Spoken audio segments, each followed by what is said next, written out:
In this episode of Thrive with R3, we're embarking on an inspiring journey from the depths of corporate burnout to the heights of personal transformation.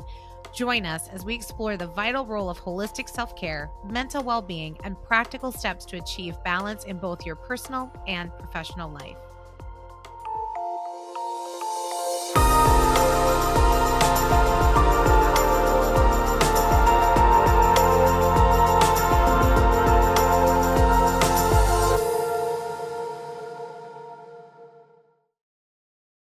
Happy New Year, everyone, and welcome to this episode of Thrive with R3. I'm Jamie Gassman, your host, and I'm thrilled to introduce our special guest, Sarah Bjorgard, a wellness coach with Be Well with Sarah. Sarah, it's fantastic to have you on this show. Your work is truly inspiring, not just to me, but I know to so many others, and I'm so delighted to have you as our guest today. Well, thank you so much. It's such an honor to be here, and I'm just excited to share my story in hopes that it helps somebody out there. Let's dive into that story a little bit. Can you walk us through your incredible career journey from small town upbringing to top executive roles? I mean, it's quite a story and really kind of a full circle story, really. So share with our audience, your career journey. Yeah, sure. So I grew up in small town Minnesota, about 300 people, spent my first 12 years working on a nursery where my parents, raised us, and spent a lot of time with my dad outside, which was great. Watched him work really, really hard as an entrepreneur, trying to fulfill his dreams, and learned a lot of skill sets just in watching and helping out. So he ran this beautiful nursery. And I had an opportunity to really catch customer service and how you serve people from him. And unfortunately, he was killed when I was 12 years old. But I had an installation in my soul at that point to serve people. And that was sort of my first thought process around what do I want to do with my life. So from there, later on, I decided to go to cosmetology school where I could continue to serve people, and found towards the end of that journey that what I really loved was hair was great, but what I really loved was helping people with solutions, right? So they had a hair problem. I wanted to sell them a solution that would actually work for them. And so I found that I liked the sales side of it a little bit better than I liked the actual in-person working on someone's hair side of it. And at the end of that journey, someone introduced a network marketing company to me, which I never thought in a million years. I think most people would say the same thing, that you would ever be part of a network marketing company. But I was perplexed by the inventory. I loved it. I was like, this is so fun. She's got this closet of stuff. And so I, 2 years later, decided to join this same network marketing company. And I spent 16 years there, really honing my skill sets. I was so scared to talk in front of people. I really didn't know anything about business. And that 16 years taught me so much. I grew, I learned, I became a leader, and never thought I would see myself leaving that location. But I had an opportunity to take those skill sets and move it into the corporate sector. And so I moved into a network marketing company, but was on the corporate side. And my goal was really to teach people what I had learned to do that entire 16 years. So I fell in love with it. I fell in love with the corporate side. I fell in love with the field side. And I spent 13 years working in corporate. After that, for different companies. I moved from Minnesota to Idaho to work for a multi-billion-dollar company, moved to Arizona to work for a multi-billion-dollar company. And my last role was the president of North America for a large multi-million-dollar company where my responsibility was $1.4 billion in a gigantic market, the largest market in the company. And it was so much fun. I spent 3 years doing that job. Was that a transition going from network marketing where you're kind of the boots on the ground for the organization and then going into the kind of the corporate behind the scenes kind of role? What was that transition like for you? Yeah, you would think it's a crazy transition, but the reality is a lot of being a top leader is very similar to being a CEO or a CMO or a CFO in a company. You're doing all of those jobs when you're in the field. So moving into the corporate sector, you're putting on a different thinking hat, right? You're thinking from a different perspective, but you have the field perspective when you're moving in. So it actually is a helpful thing. It made the transition a lot easier rather than just starting from scratch. So I didn't find it was super hard. I actually felt like I had more of a benefit than most people. Looking in, you've been very open about your experience with burnout and mental health challenges. What led you to leave your executive roles, and what was the decision like for you personally and professionally to make that transition? Yeah, that was very difficult because when people ask me today, they say, gosh, do you like the field or do you like the corporate side better? And I'm 50-50. I love both equally for different reasons. But I'll tell you, about 8 years ago, I started to experience, I was middle aged, and I started to experience some weight gain around the belly area, thinking it's probably perimenopause, thinking it's probably all of those things. And I sort of let it go and I thought, okay, I just have to be okay with being a little heavier. That's just what it is. My body shape wasn't like that prior. And I let it go. So I worked that job for a couple of years. I moved to Utah. The weight gain kept coming on. And I'm like, wow, this is crazy. I started doctoring. They're like, oh, it's probably menopause belly. You know, it was sort of a misdiagnosis. And right at that time, COVID hit. And you know how hard it was to get into a doctor. You really couldn't get in to see anyone. And so I let it go. I started working out an hour a day. I even took, which is sort of against my philosophy and belief, if you can do it, or you can help it, would be taking metformin so I can lower my A1C and lower the sugar in my body to try to lose weight. And what was happening is I was losing weight everywhere and still gaining weight in my belly. And so towards the sort of end of my career there, I was looking like I was probably 10 months pregnant. I had gained 40 pounds. The cyst was 44 pounds when I left the hospital, if you can imagine. So it was very, very large. You couldn't hide it. And so I was so grateful that COVID happened because I could stay at home and no one could see me, my belly from waist down, because I was so embarrassed. And I just really didn't have any idea what was wrong with me at that time. So through COVID, I went to the doctor, found out it was an ovarian cyst. It was attached to one of my ovaries, but it was so large they couldn't tell which ovary it was attached to. I went through surgery where no one could be at the hospital with me during COVID. And thank goodness it was not cancerous. So it was honestly just a blessing. It was a wake-up call, though, for my health, to say the stress that I was putting on my body was absolutely insane. I shouldn't be working 70 hours a week, and I'm just a driver that way, right? So the whole reason that I made that decision is that the doctor came in and said, do you want to see a picture of what we took out of you? Do you want to know how big it is? And do you want to hear my one piece of advice? And I said, well, I definitely want to hear your advice and I want to do the others, but I want to know your advice. And she said, you have to quit your job. The stress is literally killing you. She said, if you would have gone on like this, you would not be alive in another couple of weeks. This stress is too much for your body. And I'm like, I just teared up. I'm like, what? I love what I do. I love the people. I love the drive. I love the guts and the glory around creating a program that helps people. But I knew it was time. So I went back to work for a few weeks and then I finally just talked to my husband and we made a decision that if we had to live on less for a year, we would do it. And so I walked away. And that was the real reason, is just because the doctor said it was time. That had to have been such a difficult decision when you enjoy what you do. I mean, I've been passionate about marketing since I was in high school, and I'm a driver too. It must, you know, be in the water in Minnesota. I know your original roots are in Minnesota. Yes. So, Yes. but what kind of support, like, if any, was available to you during that time in your career, like within the company you were working for? You know, did they offer resources like an EAP, or was it something that you had to figure out on your own? Did you even, think to like tap into some of those resources? Yeah, you would think as the head of a market, right? So you're technically on the executive team. You would think that you would go to HR and maybe see if there were some resources, but it didn't even enter my mind. There probably was some type of resource, but maybe not anything that was around sort of the mental health or overall health. I never ever even explored HR. But what I did have was a good network of people around me. The CEO, who was a good friend of mine, my boss ended up being a good friend of mine, and they cared enough to say, look, something's going on with you and it's not right. In fact, my boss's wife called me the day before I went to the hospital and said, if you don't take yourself to the hospital, I'm going to come pick you up and take you myself. So we had that. We had good community at work, but I would say we didn't have the resources that people maybe have today post-COVID. And I do think it's super important that we have something in place for, any size company out there. And you talk now, in your, coming back into the network marketing world, you talk a lot about self-care and mental well-being. Why do you believe a holistic approach is so essential in today's fast-paced, high-pressure environments?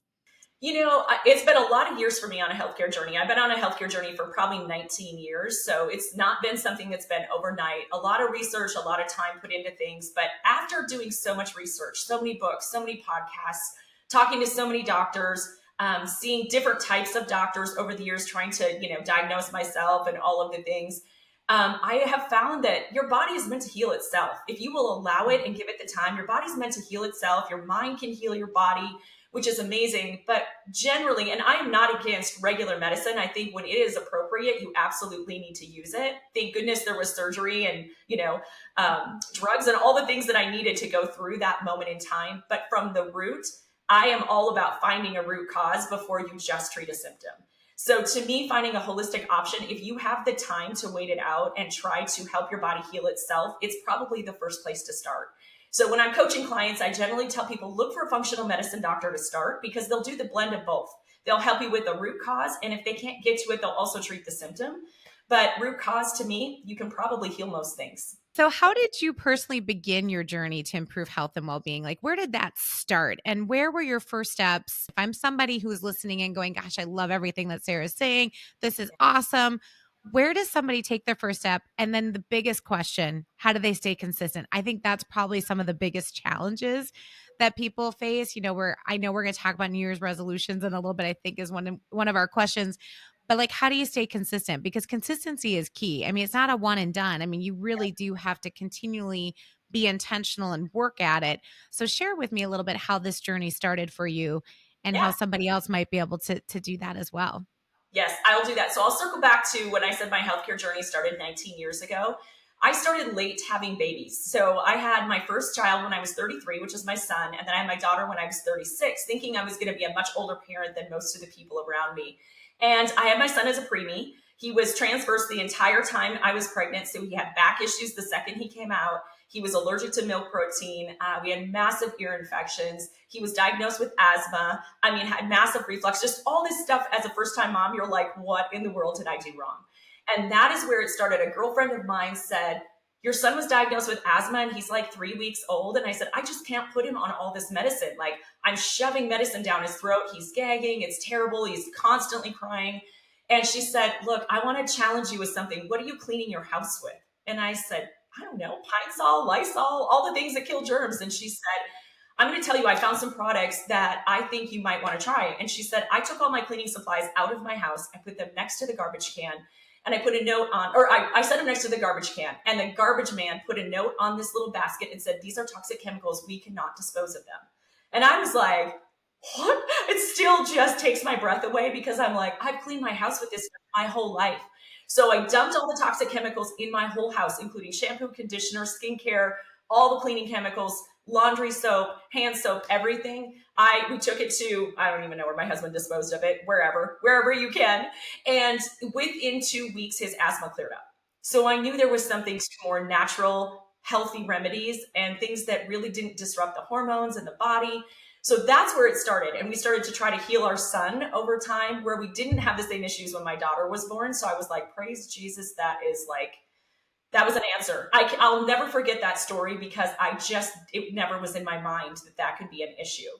So it started there. And I would say, over the years now, I've read so many books, things like The Blue Zones, how to be a centenarian, right? To live to 100 years old. I think if you talk to my mom, she would say, you've always said since you were a kid, you were going to live till you're 130. And I'm like, I have no idea why that number, but I still say it to this day. So I'm always looking for things that prolong longevity. How can I live longer so I can be around for the great grandkids?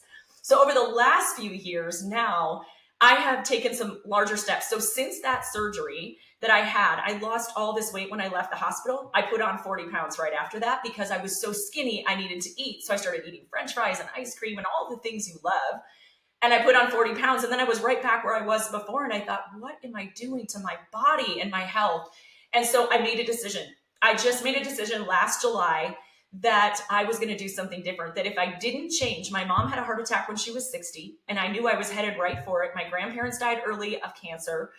I just knew that this is my trajectory if I don't do something different, and I want to be around for my kids. So I got my blood work done, and that was pretty scary. I had high cholesterol, high A1C, borderline sleep apnea, high blood pressure.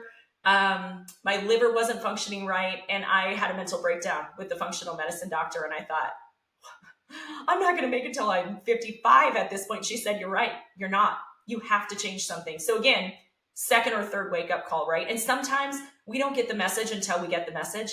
So like when the student is ready, the teacher appears, and I was finally ready to hear the message. I was scared.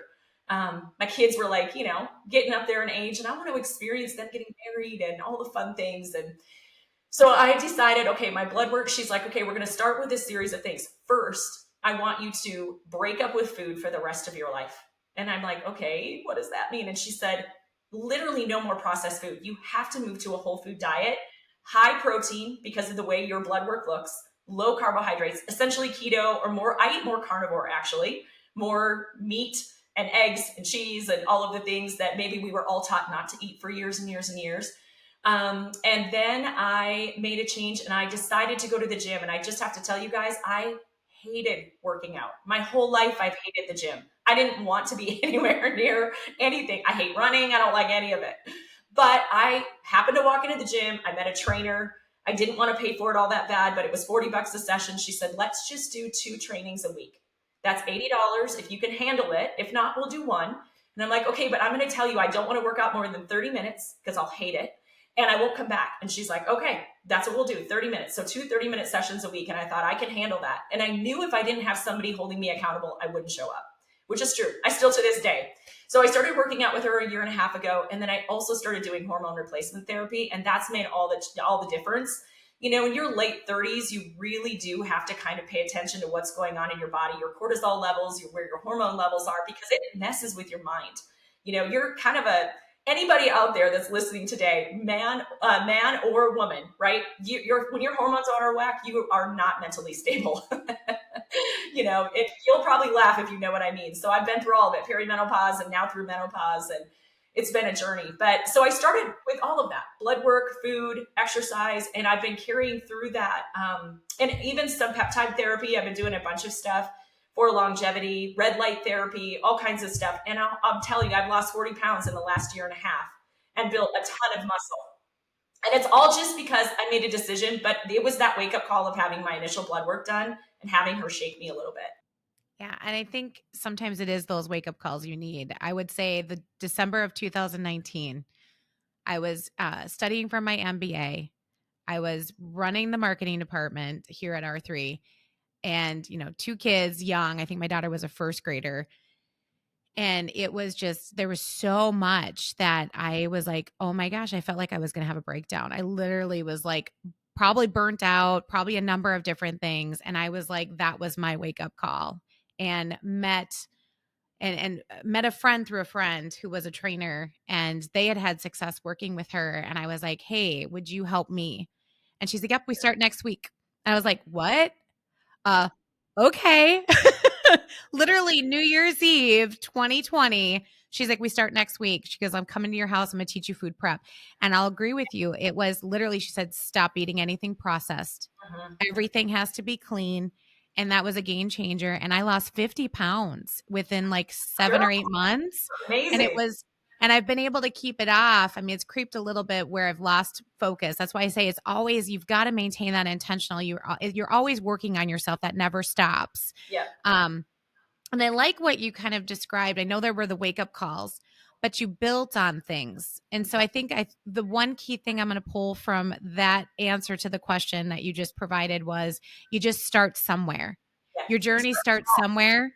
Start small and then add on to it, but find that joy in what you're doing, because there is a reward and outcome at the end that's very positive. So love that story, and I can totally relate, because there usually is that wake up call. You're really looking for consistency, depending on if you're goal driven or not. I'm a very type A goal driven person. Sometimes I hate that about myself, but the thing that helps me in that is that I get my blood work done every 6 months without fail. I just got my results yesterday, and my son got his results yesterday. So I go in and do that because I'm competing with the numbers. It makes me compete with myself. And that way I don't slip, because otherwise, and I'll tell you, I did just over this last 6 months think, okay, I've lost 40 pounds. I'm keeping it off. I'm working out. I'm building muscle. I can eat French fries. It's fine.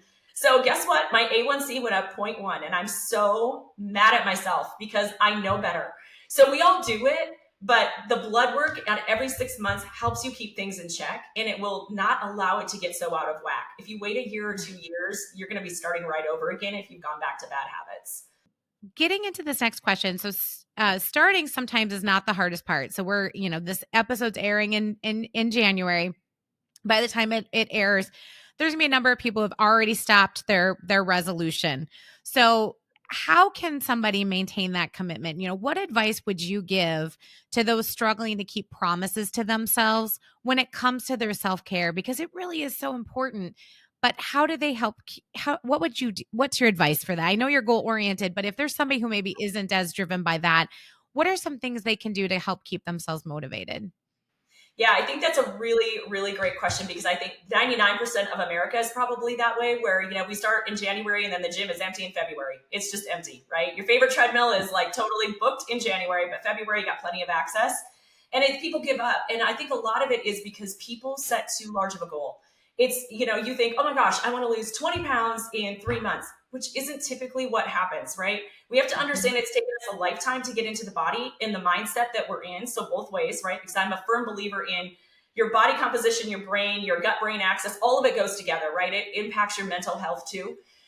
So I would say start small. We talked about that a little bit earlier, but start small. Maybe it's for New Year, you're not going to think about losing 50 pounds or 100 pounds or 20 pounds, but instead you're just going to change your food.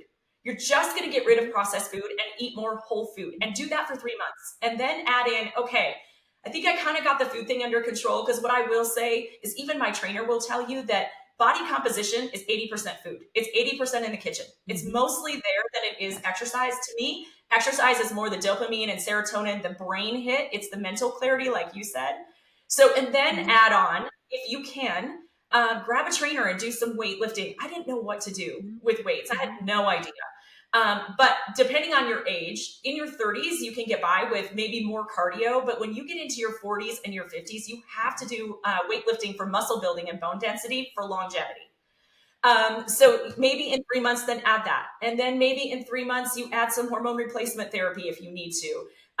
So those types of things. And then I would say the other piece for me, and this is one thing that I encourage everybody to do, young kids, middle-aged men and women, is to start a gratitude journal.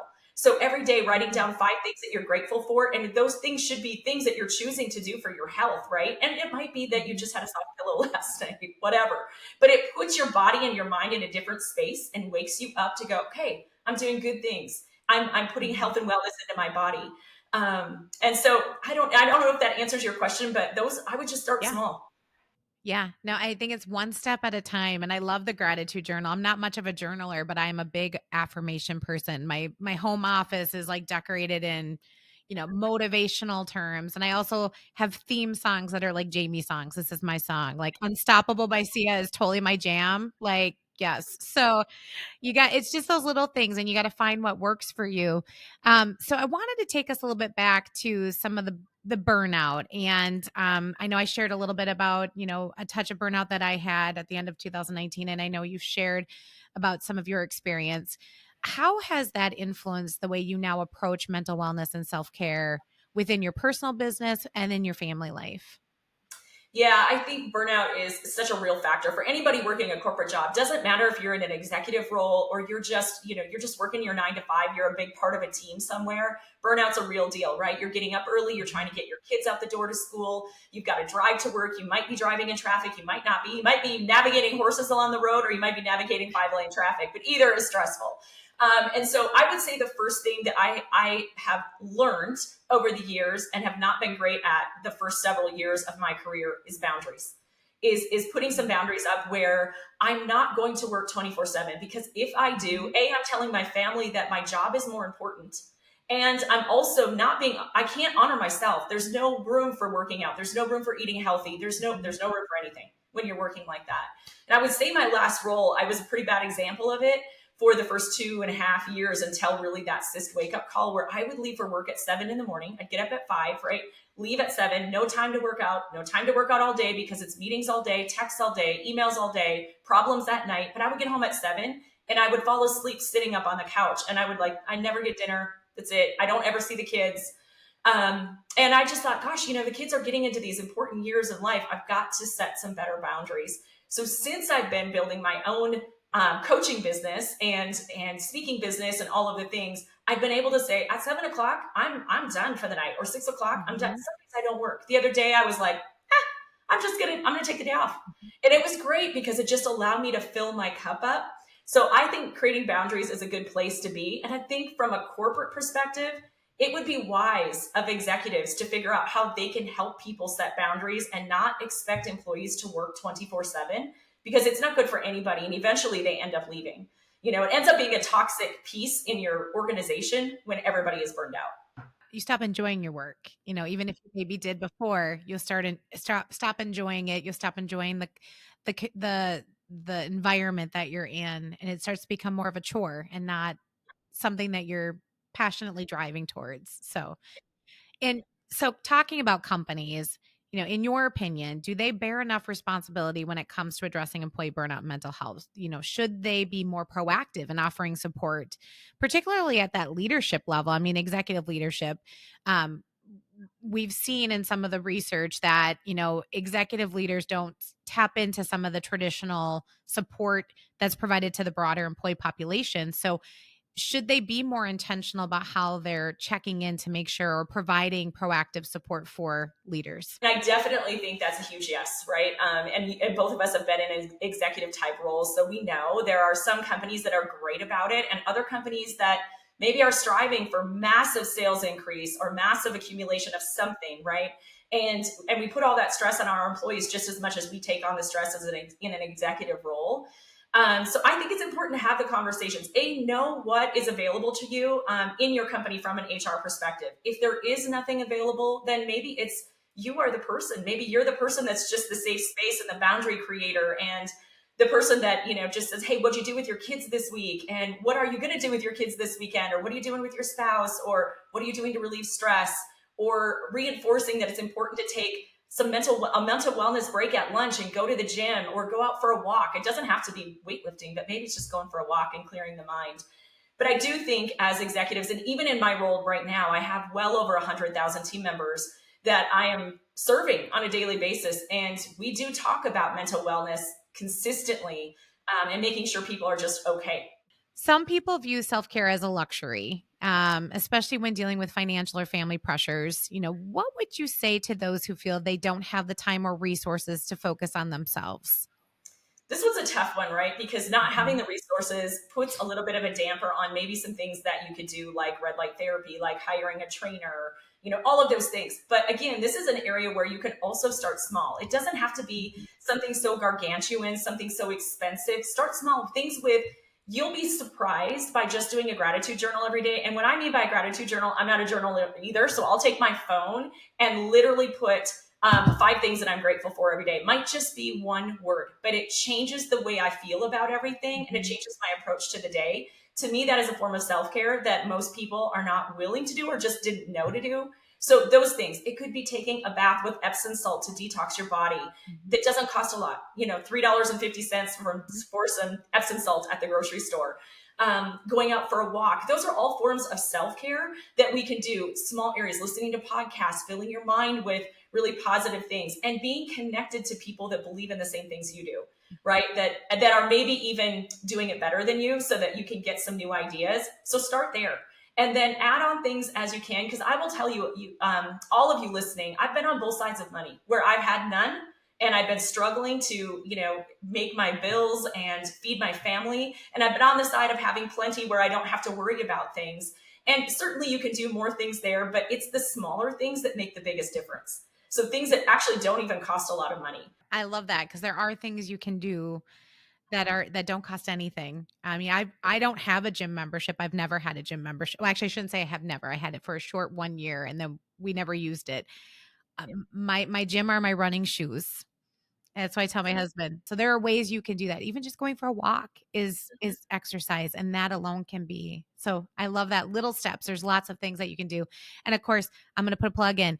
Follow Sarah on Facebook. She puts a lot of inspirational things out there that are really uplifting. I'd say too, another thing, when you're thinking about small things you can do, be outside with your kids. Sounds crazy. A lot of us, if you're anything like me, again, if you're a driver, you love to work. Work is kind of my hobby, and I'm working really hard on not making it my hobby. But I am like, man, I wish I would have spent more time when the kids were smaller outside, throwing sticks with the dog, going for a walk, playing, catch and ball, doing those things. They don't take a lot of time, but they do increase mental wellness. They do increase dopamine, serotonin in the brain. They do make you happier. And again, it's a space of mental wellness. So again, back to things that really don't cost. There's probably more things that don't cost. Where you might look at it as a luxury is just taking your time. But if you segment out some time, even a half hour a day, you'll be surprised at how better you operate. That's time well spent, in my opinion. Yeah, because you always feel better at the end. So, kind of dipping into some of our last few questions here, what has been the most rewarding part of your transformation, both personally and professionally? And what do you hope listeners take away from your story? Let's see. I think personally, it has been the ability to stick to a routine for the last year and a half, going into 2 years now. I don't know that I ever thought a year and a half ago that I could lose 40 pounds on my own, that I would stick with the gym, that I could eat healthy and stick to it.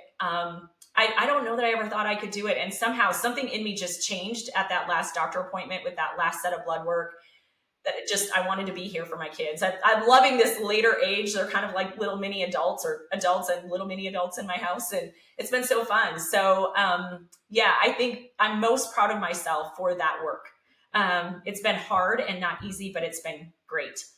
And then I would say professionally, the transition from corporate to moving into the field, I'm most proud that we've been able to help over 100,000 people really gain back their mental wellness, their hormone balance, their happiness in life, and pass it on to their kids. It's a generational impact that most people don't think about. Even though it's network marketing and not everybody loves that space, I feel like we're really doing something good in the world. And that's just something I'm most proud of. I love that too. When you can help somebody and you know that you've had that visible impact is so rewarding. And I would say too, I mean, kids are in middle school now, and every year has a little bit of a different win. I always say there's different challenges and there's different rewards with each age level that the kids go up. But that as they start to get older and they can speak their mind, and you can really get to know them as the adults and the humans that you've created and turned them into be. It's a lot of fun, I find. So as we wrap up, what's next for you? Any new projects, goals, personal milestones, anything that you're looking forward to? Yeah, well, you know what? I have a lot of those. So that's a scary question to ask somebody who's goal driven. But I would say in the immediate future, I'm working on launching a podcast. So hoping to do something like that in the new year around cortisol and just body composition and transforming your life and health, along with your mental wellness. So both of those kind of go together. I'm also working on building out a structure to host a couple of wellness retreats a year that are open to anybody, that are all about teaching you and also applying some of the things that you learn all in the same conference. So that just fires me up, being able to get people in a space where they can experience modalities that they maybe haven't experienced before. So those are some of the biggest things. And then, of course, just growing our little Be Well company, which is more about coaching and speaking and educating people on the first steps that they can make. This is not hard. It's just choosing to take the first step, which was what was holding me back all these years. Definitely check out Sarah's website. You've got a lot of great resources already on there. You can also check out Sarah's story on there, and then follow her on Facebook. Highly recommend that. She posts a lot of great content, and I know I personally am motivated by all your videos that you put out there. Oh, thank you. Thank you. Yeah, so I'm so happy that you were on our show. It's been so great to chat with you, and I already feel motivated. I feel like I got to go take a, lunch break workout instead of just sitting and watching a show. So really appreciate you being here and spending your time with us. Listen, it's been an honor. And again, the BeWellCompany.co is my website, and you can follow me anywhere on social media at Be Well with Sarah B. So would love to help you in any way I can, and wish you all the best of luck for an amazing new year. Thank you all for listening. We hope you've enjoyed this episode of Thrive with R3. R3 is a workplace behavioral health pioneer and innovator, providing rapid response and ongoing behavioral health solutions that help people and organizations recover, perform, and thrive in the wake of disruption and stress. For more episodes, insights, and resources, visit thrivewithr3.com.